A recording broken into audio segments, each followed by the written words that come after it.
창세기 15장 1절 말씀 읽고 15장 전체의 말씀을 오늘은 살펴보려고 합니다.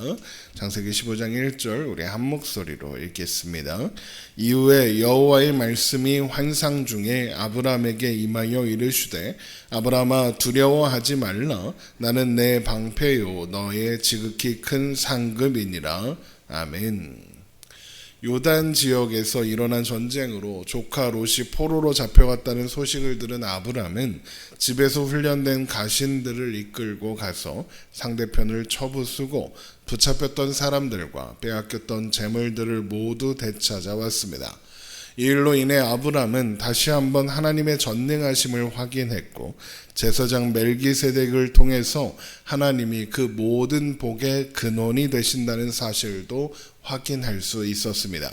그래서 아브람은 소돔왕이 주겠다던 모든 재물을 거부할 수 있었고 또한 멜기세덱에게 11조도 드릴 수 있었던 겁니다. 그런데 그렇게 돌아온 아브람에게 하나님께서 환상 중에 나타나시더니 아브람아 두려워하지 말라. 나는 내 방패요 너의 지극히 큰 상급이니라 라고 말씀하십니다. 창세기 15장 1절입니다. 이후에 여호와의 말씀이 환상 중에 아브람에게 임하여 이르시되 아브람아 두려워하지 말라. 나는 내 방패요 너의 지극히 큰 상급이니라. 지금 아브람은 요단 지역의 5개 연합국도 이기지 못했던 상대를 이기고 돌아오는 길입니다. 두려워할 것도 근심할 것도 없어 보이는 게 사실이죠. 그런데 하나님은 그런 아브람에게 두려워하지 말라고 말씀하십니다. 그렇다는 게 무슨 뜻이겠습니까? 아브람이 지금 뭔가를 두려워하고 있다는 것이고 하나님은 그것을 아시고 아브람을 격려하시는 겁니다. 그러면 아브람은 지금 무엇을 두려워하고 있었을까요? 아브람이 가진 두려움의 원인은 바로 상속자가 없다는 것이었습니다. 창세기 15장 2절입니다. 아브람이 이르되 주 여호와여 무엇을 내게 주시려 하나이까? 나는 자식이 없사오니 나의 상속자는 이 다메섹 사람 엘리에셀이니이다. 아브라함이 또 이르되 주께서 내게 씨를 주지 아니하셨으니 내 집에서 길린 자가 내 상속자가 될 것이니라. 이런 아브라함의 두려움을 아시는 하나님께서 아브라함이 이런 자조 섞인 뭔가 포기한 듯한 말을 하자 아브라함을 부르시면서 하나님께서 그에게 하신 말씀을 다시 한번 상기시키고자 하십니다. 그를 통해 큰 민족을 이루겠다고 약속하셨죠. 이 약속이 이루어지려면 자식이 있어야 합니다. 그것도 많아야 하죠. 그런데 아브라함이 나이가 들어가는데 자식이 하나도 없는 겁니다. 그래서 아브라함이 불안해하는 겁니다. 자식을 낳지 못하면 하나님의 약속이 이루어지지 못할 것 같으니까요. 그래서 아브라함은 하나님께서 하신 약속, 큰 민족을 이루는 그 일이 자신이 자식을 낳아야만 이룰 수 있는 일이다라고 하는 거죠. 그런데 자신에겐 자식이 없고 상속제가 없고 하나님의 약속이 현실로 보이지 않는 겁니다. 그런 아브라함에게 두려워하지 말라고 하시는 거죠. 그래서 주께서 내게 씨를 주지 않으셨다라고 아브라함이 또 그러는 겁니다. 하나님의 약속이 이루어지려면 자식이 낳아야 하는데 나는 자식이 없다. 그렇다는 건 약속이 이루어지지 않는 거 아닙니까? 아내가 내가 1살이라도 젊을 때 빨리 자식을 주셔야 하는 것 아닙니까? 그런데 이렇게까지 미루시는 걸 보니 약속을 이루어줄 마음이 없는 건 아닙니까? 그러니까 아브라함에게는 자신은 그 약속을 이룰 수 없다는 불안감이 있는 것이고 하나님이 그를 떠날지도 모른다는 그런 불안감이 있는 겁니다. 그래서 하나님께서 아브라함에게 나는 너의 큰 상급이고 너의 큰 방패다라고 말씀해 주신 겁니다. 생각해보면 하나님은 사실 아브라함에게 얼른 자식을 낳으라고 재촉하신 적도 없습니다. 자식을 빨리 낳지 못하면 약속이 성취되는데 문제가 있다고 하지도 않으셨습니다. 그 약속이 이루어지려면 아브라함이 해야 할 것이 이것저것 있다고 하신 적도 없습니다. 하나님은 아브라함에게 약속하셨을 뿐 그 약속을 위해 아브라함에게 무엇을 하라고 요구하신 적이 없습니다. 대신 시종일관 내가 너로 되게 하겠다라고 말씀하셨을 뿐이죠. 그래서 아브라함의 두려움을 아신 하나님께서 두려워하지 말라라고 말씀하시는 겁니다. 나는 내 방패요 너의 지극히 큰 상급이다라고도 하신 겁니다. 방패는 하나님이 보호하신다는 뜻이고 상급은 포상, 보상을 의미합니다. 그러니까 하나님께서 아브라함에게 주신 약속은 하나님이 상급이고 하나님이 방패인 약속이지 무언가 받고 무언가 이루는 일이 아니라는 겁니다. 하나님 안에 있다는 겁니다. 하나님이 상급이고 하나님이 방패라는 거죠. 그러니까 하나님이 약속하셨으므로 하나님이 이루시기로 한 이상 반드시 이루어진다. 하나님의 약속 안에 있다. 하나님 안에 있다.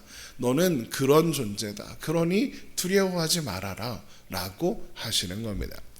그리고는 아브라함에게 다시 한번 너에게 상속자가 태어날 것이다 약속하시면서 아브라함을 밖으로 데리고 나가서 아브라함의 자손이 하늘의 별과 같이 셀 수 없이 많아질 거다라고 이야기하십니다.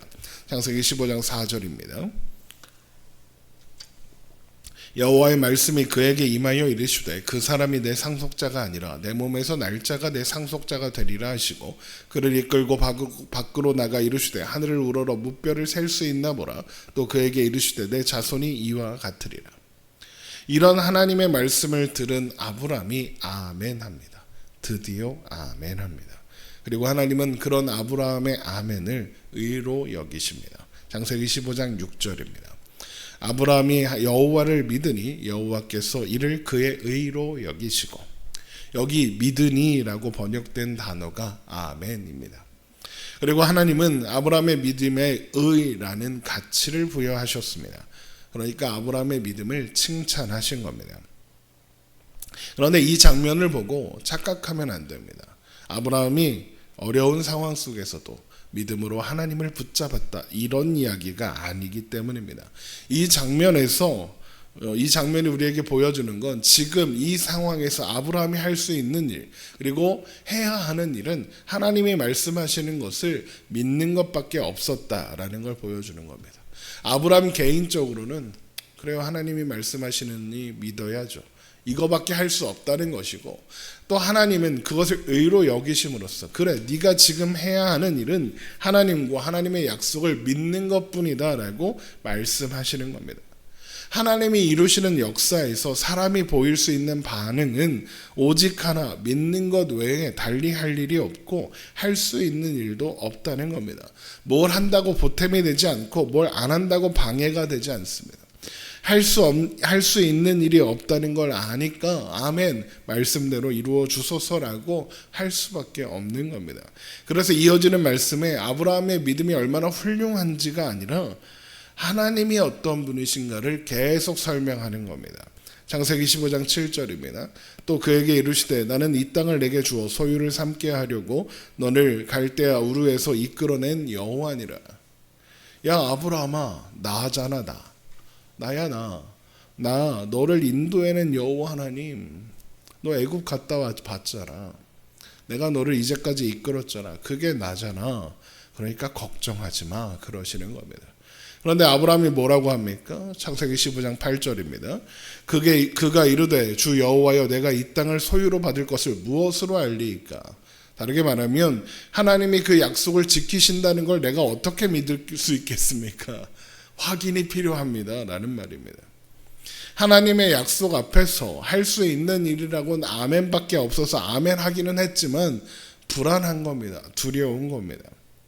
우리는 보통 그러면 혼날 것 같습니다. 아멘 했으면 의심하지 말고 불안해하지도 말아야지. 그거 믿는 거 아니야, 가짜야, 그게 무슨 믿음이야, 이럴 것 같습니다. 그런데 하나님은 그런 아브라함을 책망하지 않으십니다. 대신 뭐라고 하시느냐, 확증하는 증거를 보여주시겠다라고 하시면서 3년 된 암소와 암염소와 순양, 그리고 산비둘기와 집비둘기 새끼를 가져다가 암소, 암염소, 순양은 반으로 쪼개요. 이렇게 쪼개는 겁니다. 이렇게 가로로 이렇게 쪼개서 그것을 이렇게 마주어서 놓고 기다리라 그러십니다. 창세기 15장 9절입니다. 여호와께서 그에게 이르시되 나를 위하여 3년 된 암소와 3년 된 암염소와 3년 된 순양과 산비둘기와 집비둘기 새끼를 가져올지니라. 아브라함이 그 모든 것을 가져다가 그 중간을 쪼개고 그 쪼갠 것을 마주 대하여 놓고 그 새는 쪼개지 아니하였으며. 지금 아브라함이 준비하고 있는 이 일은 제사가 아니라 일종의 의식 같은 겁니다. 당시에 많이 이루어진 조약 체결 의식이었다고 합니다. 오늘날에도 두 나라의 정상이 만나서 이렇게 조약에 하고 사인을 하잖아요. 사인 같은 행동입니다. 이 의식을 하는 이유는 조약을 체결하는 두 당사자가 이렇게 쪼개는 두 짐승 사이로 길이 있을 거 아닙니까? 약속을 하는 두 사람이, 오늘날로 말하면 두 나라의 대통령이 손을 잡고 그 사이로 지나가는 겁니다. 이렇게 함으로써 당사자가 조약 어떤 둘 중에 하나가 이 조약 조건에 충실하게 임하지 않아서 그 조약을 어기게 되면, 그래서 책임이 있게 되면 이 쪼개진 동물처럼 쪼개지게 될 거다 라는 저주의 의미가 있는 겁니다. 그러니까 하나님은 불안해하는 하나님에게 언약 체결식을 준비하라고 하신 겁니다. 하나님의 말씀대로 준비를 마친 아브라함은 사체를 노리고 내려오는 솔개를 쫓으며 기다렸습니다. 시간은 흘러 밤이 되었고 아브라함에게는 깊은 잠과 큰 흑암과 두려움이 임합니다. 창세기 15장 11절입니다. 솔개가 그 사체 위에 내릴 때에는 아브라함이 쫓았더라. 해질 때에 아브라함에게 깊은 잠이 임하고 큰 흑암과 두려움이 그에게 임하였더니, 지금 아브라함에게 임한 잠, 흑암, 두려움은 모두 아브라함이 가지고 있는 마음의 상태를 반영하는 겁니다. 아브라함의 마음은 흑암 같고 두려움으로 가득하여 깊은 잠이 필요할 만큼 곤비하고 피곤한 상태라는 거죠. 하나님은 그런 아브라함에게 나타나셔서 아브라함의 자손들이 이방에서 400년 동안 객이되어 살다가 하나님께서 그의 자손들을 괴롭히는 나라를 징벌하실 때에 큰 재물을 가지고 돌아오게 될 것이나 아브라함은 그 일을 보지 못할 것이고 장수하다가 평안히 조상에게로 돌아가 장사될 것이다 라고 말씀하십니다. 창세기 15장 13절입니다. 여호와께서 아브라함에게 이르시되 너는 반드시 알라. 내 자손이 이방에서 객이 되어 그들을 섬기겠고 그들은 400년 동안 내 자손을 괴롭히리니 그들이 섬기는 나라를 내가 징벌할지며 그 후에 내 자손이 큰 재물을 이끌고 나오리라. 너는 장수하다가 평안히 조상에게로 돌아가 장사될 것이요. 하나님께서 말씀하신 이 일은 이스라엘 백성들이 훗날 400년 애굽 생활 그리고 출애굽의 역사를 통해 성취되는 그 일을 이야기하는 겁니다. 그리고 무사히 있다. 지금 아브라함이 있는 가나안으로 돌아오게 될 겁니다. 창세기 15장 16절입니다. 내 자손은 4대 만에 이 땅으로 돌아오리니 이는 아버니 족속의 죄악이 아직 가득 차지 아니함이니라 하시더니, 여기에서 아모리 족속이라는 건 가나안에 살아가는 거주민을 통칭하는 표현인데, 그들의 죄악이 아직 가득 차지 않았다라는 말은 반대로 하면 이스라엘이 그들의 땅으로 돌아오는 것은 아모리 족속의 죄악이 가득 찼기 때문이고, 이스라엘 백성들이 그 땅을 점령하며 그들을 절멸시키는 것은 공격이 아니라 하나님의 공의를 실행하는 일이 될 것이다 라는 의미가 됩니다. 이 말씀은 창세기를 처음 받은 출애굽한 이스라엘 백성들에게 가나안으로 가야 하는 당위성과 정당성을 부여해 주는 말씀이라고 할 수 있습니다. 하나님은 그렇게 되리라고 이미 그들의 조상인 아브라함에게 약속하셨다는 겁니다. 그러므로 이스라엘은 아브라함이 그랬던 것처럼 아멘하며 두려워하지 않고 가나안을 향해 당당하게 들어가면 된다는 겁니다. 물론 그들은 그런 하나님의 약속 앞에 아멘하지 않았습니다. 그래서 40년 광야 생활을 하게 되는 거죠. 하나님의 약속은 언제나 변하지 않았는데 믿음이 없어서 하나님을 믿지 못해서 늘 불안하고 두려운 것입니다.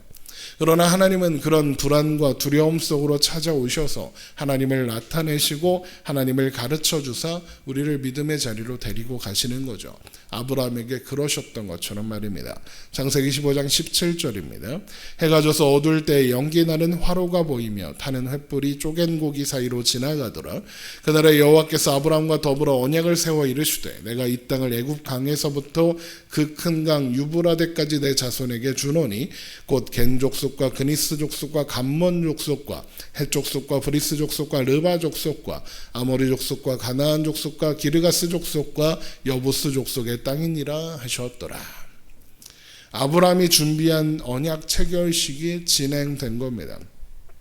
쪼갠 고기 사이로 지나가며 언약을 어길 경우 이 짐승처럼 쪼개질 거라고 약속하는 거죠. 그러려면 당연히 약속하는 당사자 두 사람이 손을 잡고 지나가야 합니다. 그런데 하나님은 아브라함에게는 그리로 지나갈 것을 요구하지 않으셨고 하나님이 홀로 지나가셨습니다. 이것은 하나님께서 주시는 언약이 일방적이다라는 것을 보여주는 겁니다.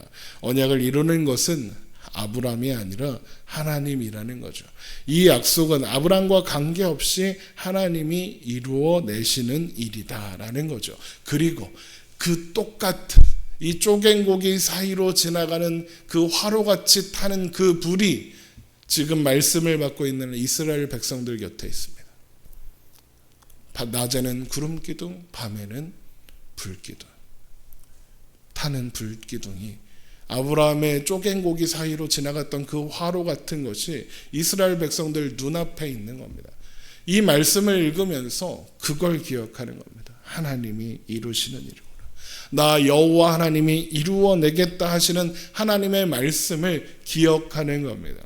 결국 이 일에 아브라함이 노력한다고 해서 그 일을 도울 수 있는 것은 아니고, 이 일에 아브라함이 사고를 친다 해도 이 일이 이루어지지 않을 수 없다, 이런 뜻입니다.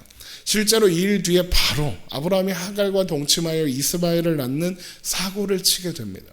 그러나 아브라함을 향한 하나님의 약속은 취소되지 않고 유효하였으며 그대로 성취되었습니다. 이스라엘 백성들은 광야 40년을 돌고 돌았지만 결국에는 가나안에 들어갑니다. 우리도 마찬가지입니다.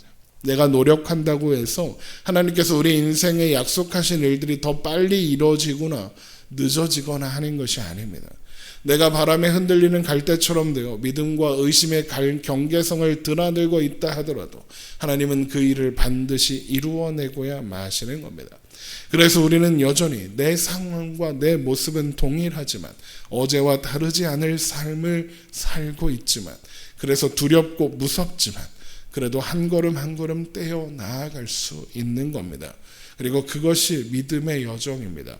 홀로 가는 것이 아니라 모든 걸음걸음마다 하나님께서 함께 하시는 걸음인 거죠. 기도하겠습니다.